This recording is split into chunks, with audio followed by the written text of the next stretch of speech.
Alright, hello everyone, my name is Disc, and in this video we have a 25 Underrot, and for the week cycle we are Fortified, Volcanic, and Spiteful. This is my second video I'm putting out today, so that's pretty cool. But yeah, before we get into it, let's quickly look at talents, and I'm really excited to be running Mindbender again. So with the introduction of augmentation, I think Mindbender definitely has a place, and it's my preferred playstyle. I think it's a lot of fun. You get more damage out of it, and we have this new talent to empower our Mindbender, so I just think it's really nice all around, and I'm glad to have timed my highest key thus far with Mindbender. So quickly looking at the priest side, we do have a Shadow Priest in this group, so I'm not taking Improved Mass, but I am taking Disease Dispel, and I am opting for a little bit more defense here with the Bulwark. I do run the Spore Cloak, and that's kind of the same thing. You know, potentially I could have gone for, you know, reduced with Fade, and maybe I did, I don't even know, to be honest. But then over on the disc side, this is what's really exciting. I think Mindbender is so much fun. Things to note is you want to try and get 8 torments every window. More times than not, you'll only be getting 7. But if you're getting 5 or 6, you're missing value. So you want to aim for 8, 7 at least. And one of my favorite parts about Mindbender build is I'm taking Long Schism. I just really love this talent. You get so much damage and healing out of it. So this is a really exciting key, and I know it's a duplicate on my channel so far, but the last one was a 19, and this one being a 25 is a much better glimpse into what an Underrot looks like mechanic-wise and etc. So I have updated my UI quite a bit for this dungeon, and we'll talk about that as we go. And just to promote a couple of new styles of video on my channel, so I am going to start posting videos without narration, and I'm going to tie those to my Raider IO. I think it's a really cool new feature. And then I'm also going to be giving lessons as content, and it was something I threw out there, I think over a year ago, and a couple people were interested, but it never quite happened. And I had someone in my comment section ask if I'd be willing to give them some notes. So I jumped on this idea. I'm going to try and make it more common. I think at best I can only do one once per week, so I'll just have to see how those requests come in. But all you would need to do for me is record a video 1080p and just let me see what's going on, and I will make some notes on it. So with that being said, let's go ahead and clip over to the key. Alright, so here we go. And just to give you guys a little bit of a recap, when you play Mindbender, we Schism, Shadow Covenant, drop our first Dark Reprimand, which we have to have fully procced. Then we cast our Mindbender, and then all of our expiation spells. 4, 3, 2, 1.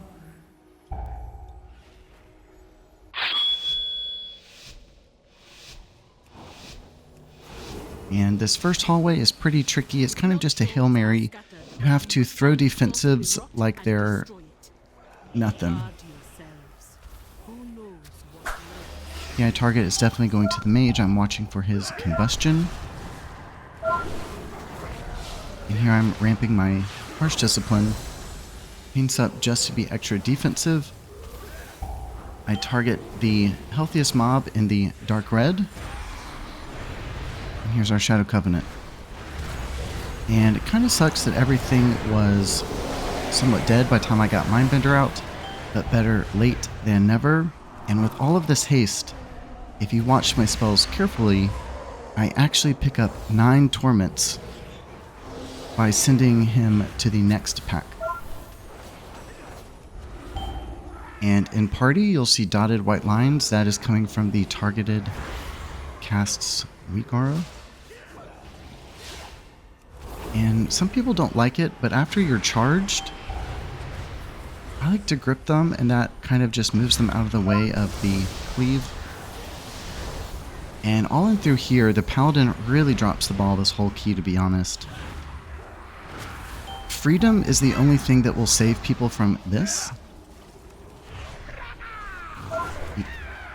So the damage profile of that hook snare is so lenient. I think you have a full second to react before even the first tick of damage goes out. And I did not get a freedom. And then I was hit with another attack. And if you watched my last video, so I don't have Shadow Covenant or Mindbender on my screen. I have my cooldown window marked as Schism, and it shows the cooldown of the Mindbender, which is the limiting factor. So here, definitely have to drop a handful of defensives. And right here, I guess with a barrier, right as a barbed spear hits me. So save my life, save the pole. Ramping my harsh discipline. Definitely want to drop PI here to get through this pull successfully. You can't really afford to hold back any through here. And that was a defensive Dark Reprimand to the Evoker for the win. And tons of snares that are not getting freedomed.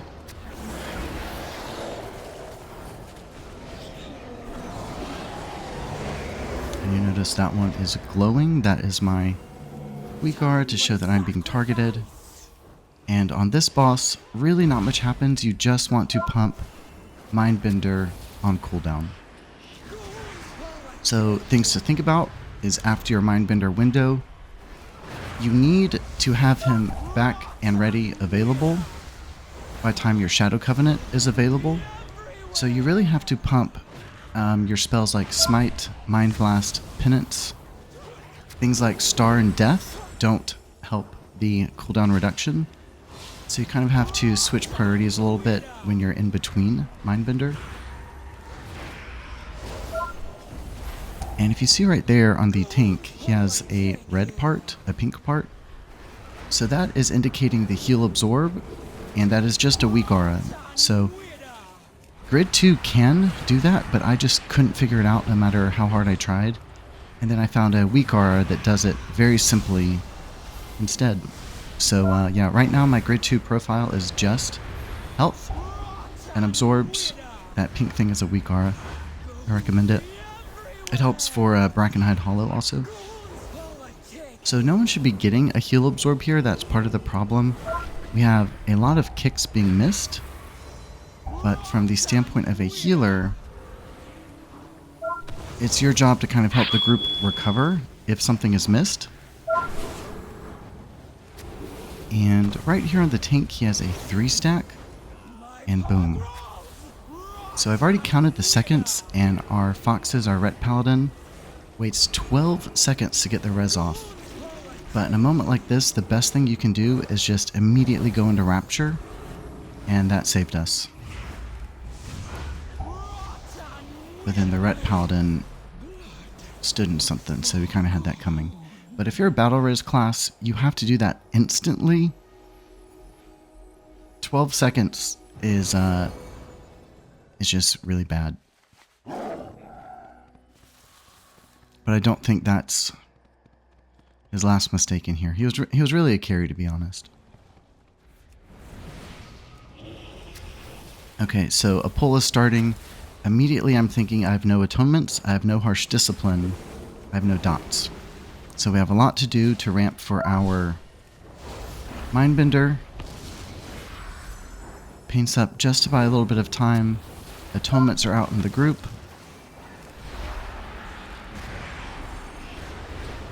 There's Mindbender. So when they're all grouped, you definitely want to prioritize Star.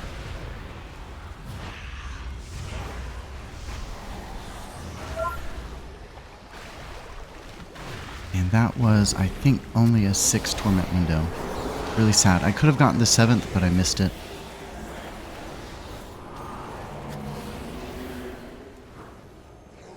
but I've talked about it before, and when it comes to re-atoning during a cooldown window, regardless of what build you are, you only want to spare one global to re-atone.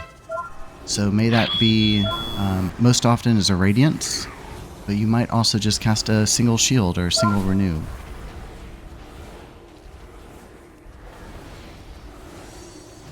And that was a miss for me. I could have done better there. The stun went out on Foxes, but I did not dispel him. I should have. And you'll notice the Blood Swarmer, his nameplate is dotted.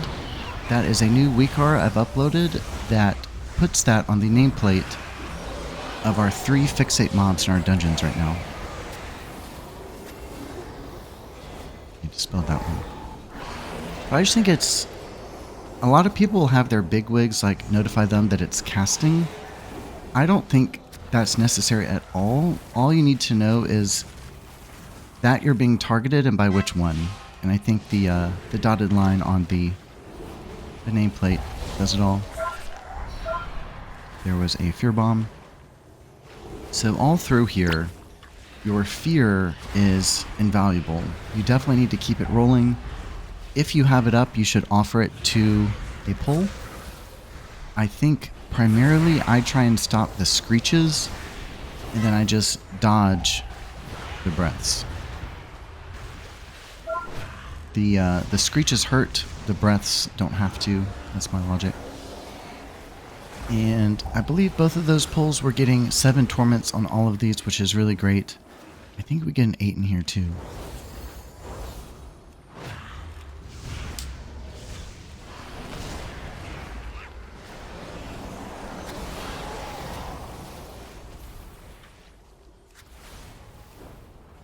Alright, so we are taking these guys in the hallway, and the first thing I'm thinking is we have a dot to dispel. And similar to the snare upstairs, you have quite a bit of time to react before the first tick of damage goes out, and that was a really good example of getting ahead of it. You really want to avoid that tick of damage, but sometimes I gamble with people's health. If I'm in Mindbender, for example. It just depends.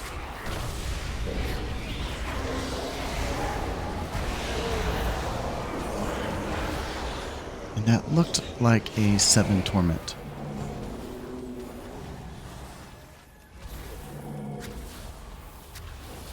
Here I'm targeted. Fear is available. Yeah, so I dropped my fear there, being that I was targeted, being that a screech was going off. And I don't have time, honestly, to run from these guys, so I just paint up myself. Harsh Discipline is ramped. Flash heal the tank and myself.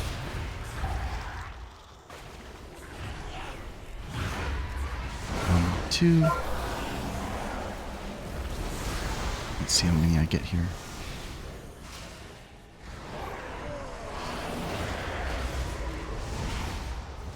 And that was 8. So that's doing about as good as you can. And taking one of the pennants in front of your Mindbender really changes the game and alleviates a lot of your button bloat and helps you hit all of your spells right. And I thought it went without saying, but one of the guys I'm giving a lesson to this week, he goes into a Shadow Covenant window and then starts flash healing people, multiple people. And the way Shadow Covenant, Mindbender, all of it is designed, what you should be doing is putting out those long atonements first. So an atonement is 15 seconds, your window is 15 to 20 seconds. So you want to do regular long atonements first, which will cover for the bulk of that duration of the window. And then you use one global as soon as atonements are falling off with a Radiance. So as soon as you go into your Shadow Covenant, it's by design, it's built for you to just DPS. So your direct heals, you should only be using one global to do that. No flash heals in your window, most of the time. Sometimes you have to adapt and I preach that all the time. Just because you have like an idea in mind, I think the best WoW players can adapt manually per pull.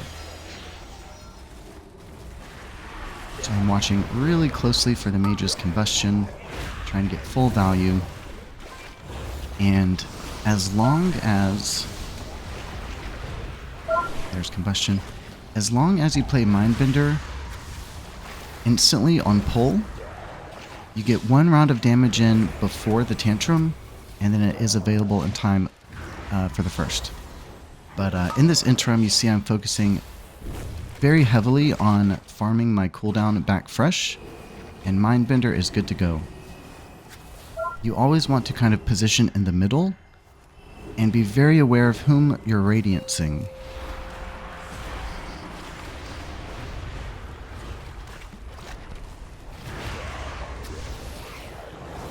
Yeah, so when you radiance is very important, and whom you radiance is very important. I really needed it to hit all 5 people, and it is only a 30-yard range heal. So you have to kind of look out and look at your party nameplates and target the right person to hit all 5 people.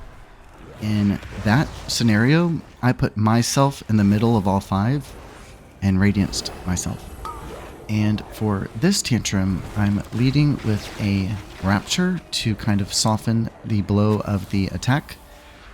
But my body and soul talent also really helps the group collect the maggots going into this tantrum.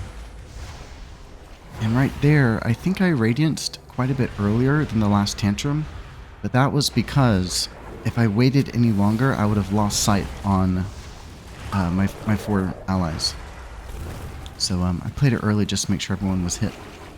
And I think that's the biggest point I've been trying to improve upon, is I'm so sick and tired of my radiance missing 1 or even 2 people. It's just the worst feeling. So yeah, party nameplates, I think that's the only way to do it feasibly. There used to be a thing called Cluster Finder, but that was disabled. But here, I really was just aiming for the DPS. So I played my Mindbender early and was radiancing all 5 of us.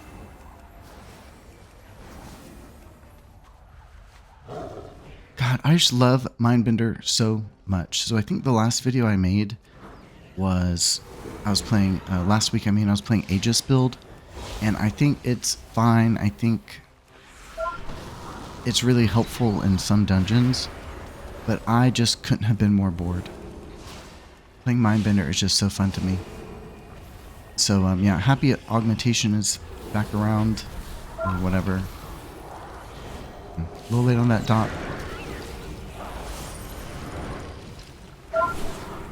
Yeah, I wrecked. And right here, we're about to have an 8 Torment windows. This is a really good example. The best thing you can do is count your Mind Blasts. So there's 2 Mind Blasts. We had a double execute. 3rd Mind Blast. 4th Mind Blast. Double execute. So what I'm noticing now is with the right type of haste buffs, we can actually reach 9 torments in a window, and with PI it makes that really accessible. And it sucks to see there because I had an opportunity to get the 9th torment and I just missed it, so that's something I'm going to have to work on. But I think with augmentation and enough haste, the right kind of pull, you can reach 9 torments. PI makes that really accessible as well. Okay, we're in a good spot. Both Pain Sup are up, Rapture, Barrier.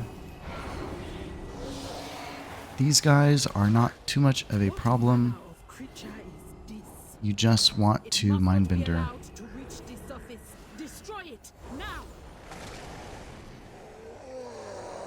Also, I really like the graphical changes to the buttons. I like them a lot. And I think we only get 1 Mindbender here, so it's going to be probably a 6 Torment window. And that's just because we have 0 executes.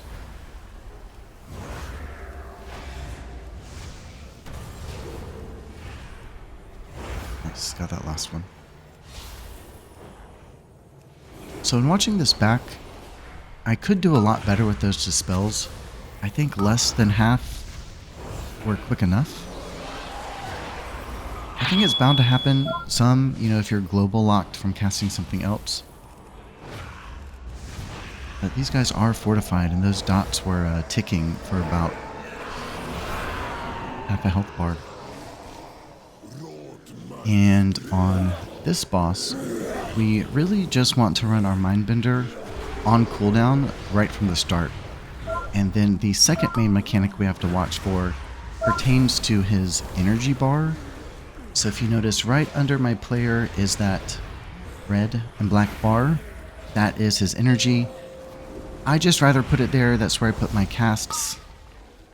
It just helps me see it. It helps me keep track on it. I don't really want to be moving my eyes down to my target frame. So I don't know. That's just a good solution for me.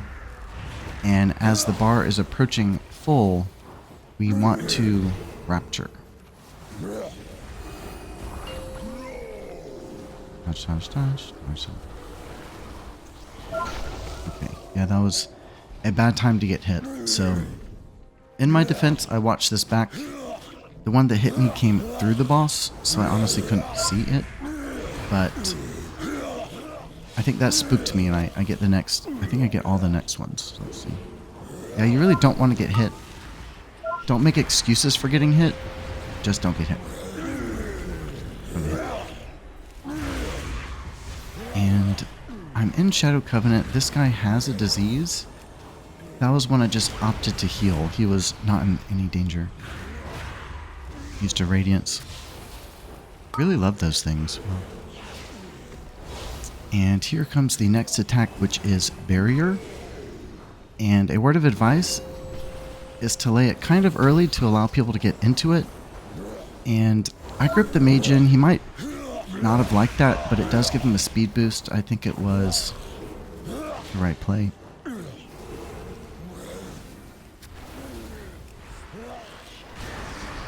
So for this Mindbender window, I was trying to delay slightly for execute range.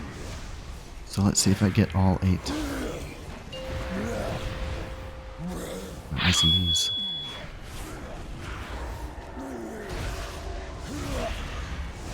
Damn it, I missed it. I think that was only 7. And it was, I had the spell to use and had to heal or do something else. Yep, so for this last one, Rapture, Wall for good measure. God, I hate missing those final torments. It is like, I mean, me being like a min-max fiend, to see how many final torments I miss, I cringe. Okay, so this is a Skipperini. Yep, just mindseed that guy. We will not be able to contain it. I didn't have Fade yet. Okay, so here's a good DPS grab. Let's see how I play it. We have Dispels that need to be quick. Dot and Penance to spread my dot. First Discipline is ramped. Here we go. Mindbender. Mind Blast. Death. Star while they're alive. Had to play defensive with some Dispels and Radiance.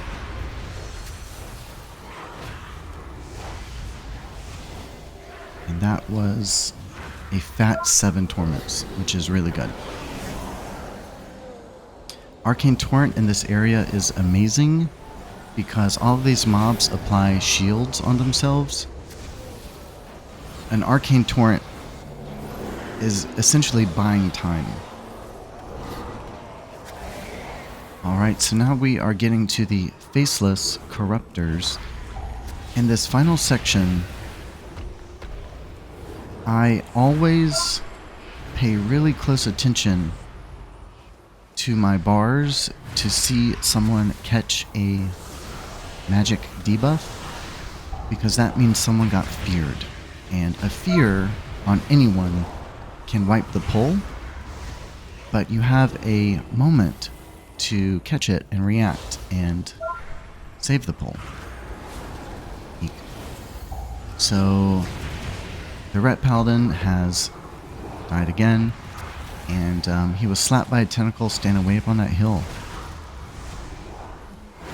I don't know. You just gotta watch for tentacles. I mean, it's not a hard mechanic. You just gotta watch for them. So it's a miracle those things aren't killing us. I suppose not having the Ret Paladin is why they're all getting off.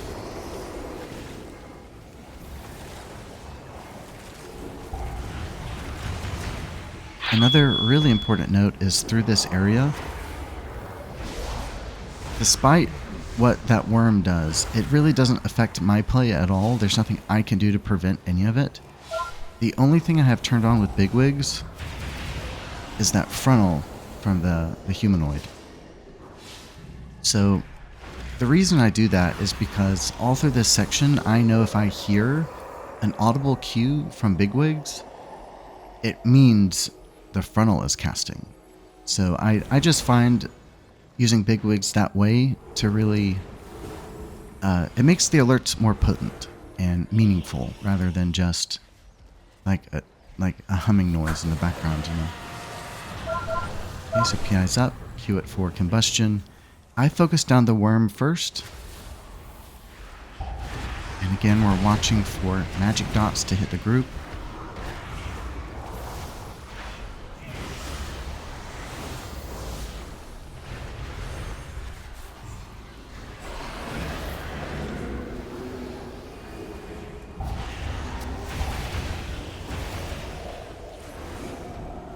Dot. So it was on the tank. Still could have wiped the pull. I've had a fear make a tank turn their back to the mob, and I've seen them die that way. So regardless of who it's on, I call it maybe like a chance for recovery.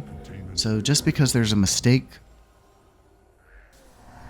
like, doesn't mean you're going to fail. WoW, you know, gives you this opportunity for recovery with things like a quick dispel. So there are counters, you know, if mechanics are failed, there are ways to still get around it, and fear there is best paired with a dispel. So I had to remind myself if I had mass dispel. So I really don't know the pattern or what the mechanic is behind when the dots go out, but you only want to use dispel on a two stack or higher, not a 1 stack.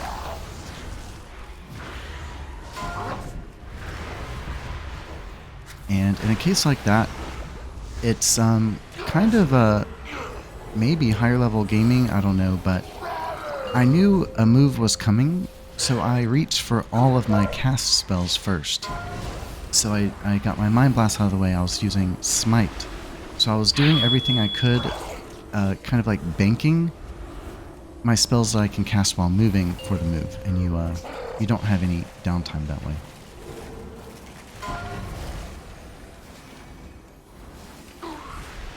Another thing, I like popping the spores back there. I don't really waste torments on them, but I do send my star. I think I might throw a couple torments at her.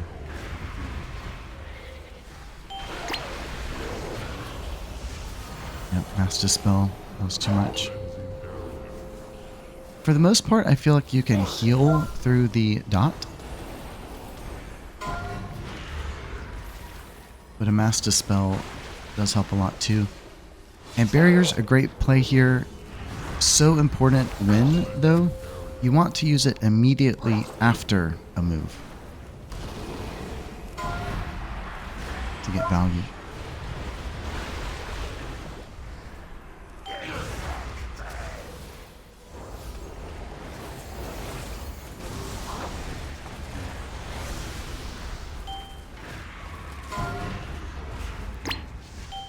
Oh, I forgot about this.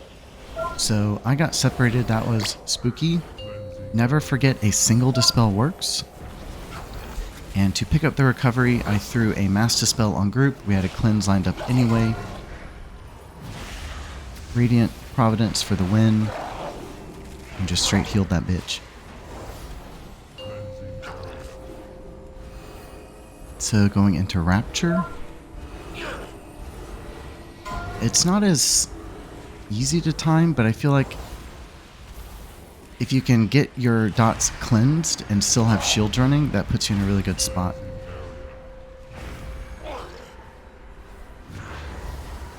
Looks like I'm hitting some of these spores. And I think it was right about now that I realized my last Shadow Covenant for this boss, I forgot to cast my Mindbender. It happens to me from time to time, and it really sucks for my parse. But I think I just got a little distracted hitting the spores, and I messed up my rotation. Totally forgot the Mindbender, and yeah, rip. But I was pretty excited to have that one recorded. My last Underrot on the channel was a 19, so this shows a much more substantial view of what Underrot looks like. And I think we had a lot of really good examples in here of how to play the mechanics correctly. And we had a couple where the mechanics were missed. So I think I made notes of all of those. And it's really fun playing with an Evoker. It really just... I'm guilt-free about playing Mindbender as long as there's an Evoker there. And it's not something like, you know, a Tyrannical Neltharist or something.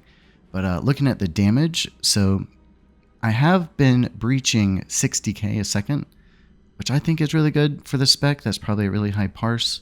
But for this key, I only pulled 53.9, let's call it 54,000 per second. I just really love the feeling of that. I'm happy I get to do that with Evokers. I think Mindbender is so fun and worth trying if you are experimenting with this discipline. But that being said, I think it's best to know when and where and kind of be versatile among your spec. And not every key I could play Mindbender, and I've been switching back and forth this week, and it's totally fine. But here's a glance of the DPS I was doing. So at the top we have Mindbender, and our dot is in second. And I think it's really important to note how much Dark Reprimand does in third. It's almost 5 times as much as the regular Penance, showing just how valuable a Long Schism can be. And I had fun playing with our Demon Hunter tank here. We've grouped up a handful of times. I don't think he hates me yet. And then that was a quick flash of the heals, which I don't show often, but Atonement was top. You might want to go back and pause it and look where the Devourer, or what was that talent? Go back and look where the new talent lands me for the Mindbender. And it was pretty substantial as well. So I think as long as you're playing Vampiric Embrace and you have a good team, I think it's fine. So again, thanks for tuning in, everybody. Keep an eye out for my new type of videos coming, I guess, maybe tomorrow. And yeah, so thanks again for tuning in, and until next time, Disc.